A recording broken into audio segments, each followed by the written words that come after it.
Assalamualaikum warahmatullahi wabarakatuh. Di sini saya Puput Utami dan teman saya Triana akan meresensikan hasil wawancara kami yang berjudul Manfaat Kartu Tani bagi Petani di Desa Kedarpan, Kecamatan Kejobong, Kabupaten Purbalingga. Yang pertama adalah latar belakang. Sektor pertanian Indonesia merupakan tulang punggung ekonomi dan sumber pangan nasional, menghadapi tantangan akses sarana produksi, subsidi pupuk, dan data petani. Kementerian Pertanian meluncurkan Kartu Tani sejak 2019 sebagai kartu identitas elektronik berchip yang membuat data lahan, komoditas, dan kebutuhan pupuk.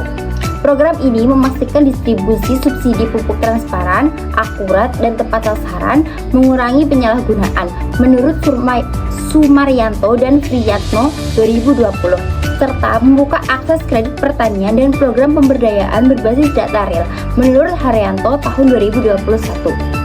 Selanjutnya ada nama responden. Responden yang pertama bernama Slamet Purnowo. Pekerjaan sebagai petani, usianya 52 tahun, alamat Desa Kedarpan, RT 7 RW 3, Kecamatan Kejobong, Kabupaten Purbalingga. Responden yang kedua bernama Ramadhani Widodo. Pekerjaan sebagai peternak, usia 26 tahun, alamat Desa Kedarpan, RT 7 RW 3, Kecamatan Kejobong, Kabupaten Purbalingga. Selanjutnya ada pembahasan. Yang pertama, definisi dan tujuan kartu tani. Menurut Ramadhani Widodo dan Slamet Purnowo, kartu tani adalah kartu sebagai wadah penyaluran subsidi pupuk pertanian. Tujuannya membantu kelompok tani desa memetakan lahan petani, mendapatkan pupuk terjangkau, dan distribusi tepat sasaran. Selanjutnya ada pengalaman penggunaan kartu tani. Bapak Ramadhani Widodo sebagai ketua dan Bapak Slamet Purnowo sebagai anggota kelompok tani Margo Lestari mulai menggunakan kartu tani sejak tahun 2022 dengan proses pengajuan melalui keanggotaan kelompok, pendataan PPL Wilbin Kejobong, menggunakan persyaratan seperti KTP, KK, SPPT, serta pengisian data lahan dan komoditas secara digital via Google Form yang sebagian besar dikoordinasi mandiri oleh kelompok tani.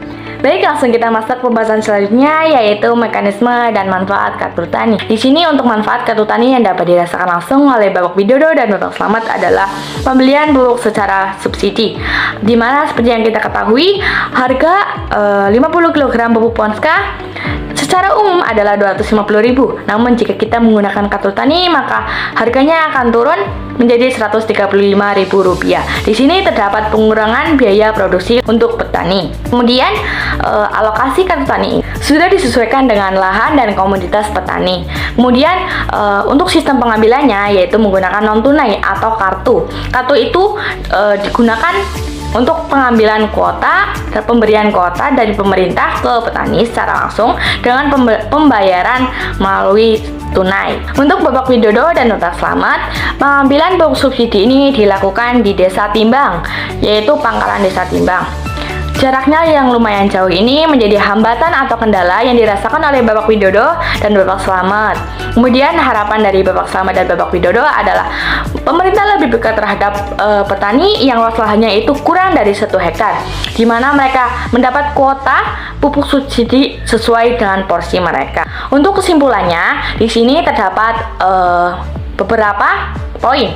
Yang pertama adalah manfaat ekonomi, yaitu kartu tani dapat membantu petani menekan biaya produksi. Kemudian di sini terdapat sistem yang mendorong petani itu beralih ke transaksi non tunai dan menjamin alokasi pupuk sesuai kuota lahan.